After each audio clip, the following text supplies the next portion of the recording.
কল্পনা করুন এমন একটা জায়গা যেখানে একটি মেয়ের হাসিও হতে পারে শাস্তিযোগ্য অপরাধ, যেখানে সাজগোজ করা মানে রাষ্ট্রদ্রোহিতা, আর প্রেম সেটা যেন অন্য কোনো দুনিয়ার গল্প। এই ভিডিওতে আমরা ঘুরে আসব এমন এক জায়গায় যেখানে নারীদের জীবন নিয়ন্ত্রণ করে সে দেশের রাষ্ট্র, আর ভালোবাসা, স্বপ্ন, স্বাধীনতা সবই কেবল গল্প হয়ে থাকে। উত্তর কোরিয়ায় মেয়েরা জন্মায় রাষ্ট্রের সম্পদ হয়ে।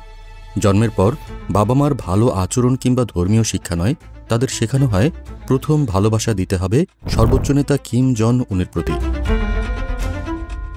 খেলাধুলা শেখার আগে শেখানো হয় আমেরিকাকে ঘৃণা করতে হবে, দক্ষিণ কোরিয়াকে শত্রু ভাবতে হবে। প্রাথমিক বিদ্যালয় থেকেই শুরু হয় রাজনৈতিক শিক্ষা, বন্ধু নির্বাচনে সাবধানতা, কথাবার্তায় সতর্কতা, আর সর্বদা নেতার প্রতিকৃতি সামনে রেখে কথা বলার অভ্যাস করে তোলা হয়। তাদের নিজস্বতা বলে কিছু থাকে না, সবই নির্ধারিত একটি জাতীয় নকশা অনুযায়ী। নারীরা কি পরবে, কিভাবে চলবে, সবকিছু সরকারের নির্ধারিত। মেয়েরা শর্ট স্কার্ট, ফ্যাশনেবল পোশাক পরতে পারে না। সেদেশে চুলের স্টাইল পর্যন্ত নির্ধারিত। সরকার অনুমোদিত 18টি স্টাইল আছে নারীদের জন্য। এছাড়া মেকআপ করা, পশ্চিমা স্টাইলের পোশাক পরা, জিন্স ব্যবহার, এগুলোকে পুঁজিবাদী সংস্কৃতি হিসেবে দেখা হয়, আর এজন্য শাস্তিও হতে পারে। উত্তর কোরিয়ায় প্রেম ও বিয়ে এই দুটি বিষয়ে ব্যক্তিগত স্বাধীনতা নেই বললেই চলে। একজন নারী বিয়ে করতে পারেন সাধারণত 25 বছরের পর, এবং তারও আগে তাকে প্রমাণ করতে হয় যে সে রাজনৈতিকভাবে বিশ্বস্ত। নারীরা অফিসে বা স্কুলে শিক্ষকতা করতে পারেন, তবে অধিকাংশ নারীকেই কাজে লাগানো হয় কৃষিকাজ, কাপড় তৈরির ফ্যাক্টরি কিংবা সামরিক উৎপাদনে।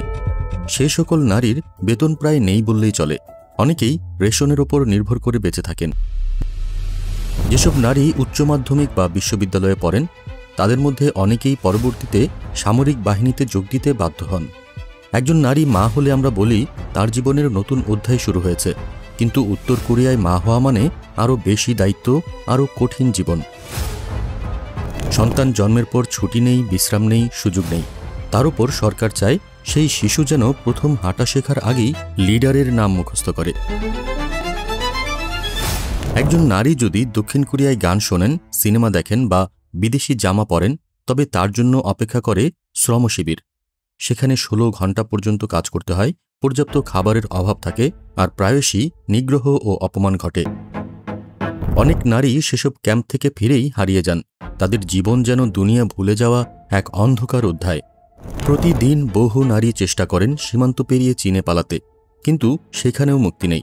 তাদের অনেককেই বিক্রি করে দেয়া হয়, আবার অনেককে ফেরত পাঠানো হয় কিম শাসিত ভয়ঙ্কর বাস্তবতায়, আর তাদের জন্য অপেক্ষা করে নির্যাতন, জেরা, শাস্তি।